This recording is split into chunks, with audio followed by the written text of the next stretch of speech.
Hey, so I'm going to do a library haul. I ran to the library during lunch and I got some good books. So I don't promise to read all of these books. When I go to the library, I get books that appeal to me in the moment. I could get home and already decide I'm not reading that book. But these sound really good, so we shall see. Oh, by the way, I'm Tanya. Welcome to the channel. This is my bookish life. And I'm a working mom. I have two boys that are older, 17 and 24. So one's still here and one on his own. Every chance I get, I'm always reading. And this channel is about my books and my reading and anywho. So welcome. So when I go to the library, I usually take a bag. I have a lot of bags. I am a bag woman. So my husband gave me this little library bag. It's actually for a child. Several years ago at my independent bookstore, I need to press it. It's a little wrinkled because I wash my bags all the time, you know, germs. At the independent bookstore, they had a pop-up shop for children during the Christmas time, the holidays, and they've closed it. But at the time, it was such a little charming spot. You could go there for children's books and bookish items, and I saw this one time we were in there, and it's from Out of Print if you check their website. Again, for a child. It holds 4 books pretty snugly. So he gave it to me for Christmas that year, and I love it. I usually take this to the library, but on days when I think perhaps I will find many more books, then I bring the big bag. My friend Betty gave me this bag many years ago, and I like to keep it in the car, so that's what I used today. So let me get the books out that I got. Bear with. Okay, so I have 7 books.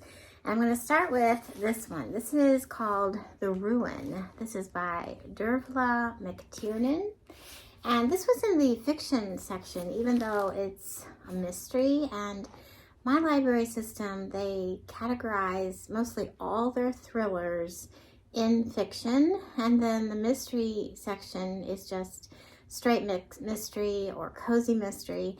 So I was a little surprised when I couldn't find this in the mystery section. So if you look for this in the library, check both areas. This is first in a series, and I heard about this from Jen's Reading Life. I think that's the name of her channel. I will link her below.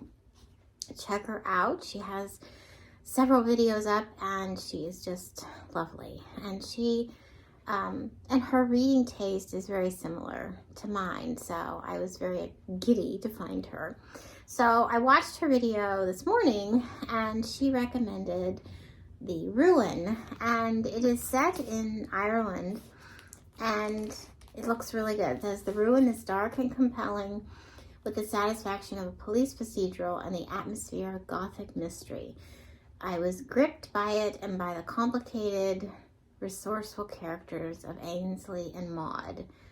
And that was a book blurb from Flynn Barry. So I think this came out in 2019. I'm really eager to delve into this one. So that's book number 1. Book number 2, another mystery, is The Secrets of a Wish Tide. This is first in a series from Kate Saunders. And this one is, it says, a clever new crime series that will immediately delight fans of Agatha Christie and Alexander McCall Smith.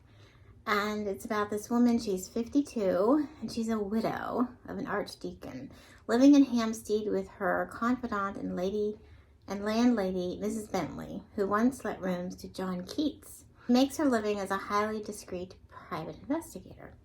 And it just looks really interesting. And it's set in Lincolnshire. And yeah, so this one came out in 2016. I think there are 3 so far. I could be wrong. There might be more. But the setting sounds like the perfect one for a mystery. The next one is also a mystery. I'll just do all the mysteries at one time. Evil Under the Sun. I want to keep reading Agatha Christie's Poirot series.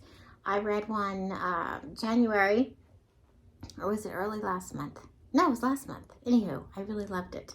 So this one, I've seen the film many times, but I don't remember who did it, or I can't remember at the moment. Once I start reading it, it'll sound familiar, but can't go wrong with Agatha Christie. Next three are fiction.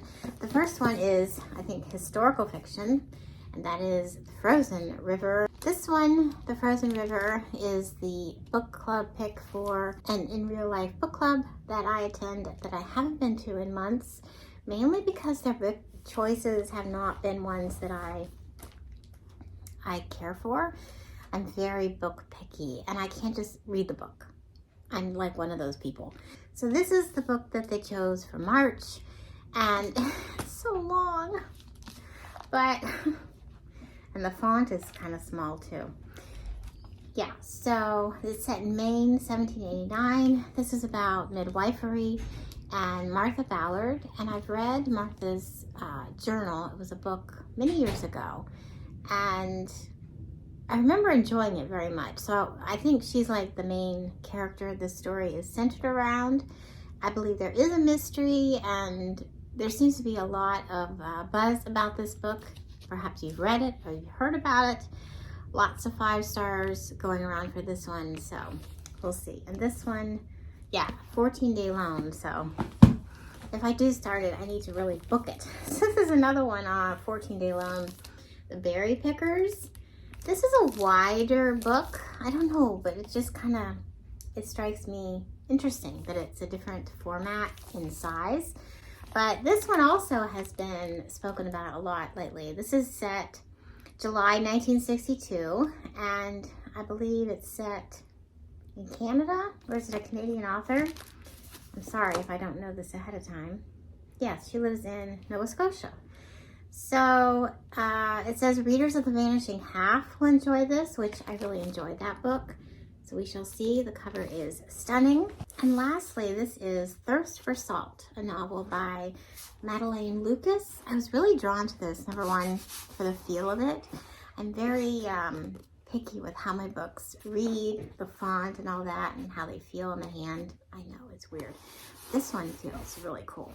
This one, the author is from Australia and lives in Brooklyn.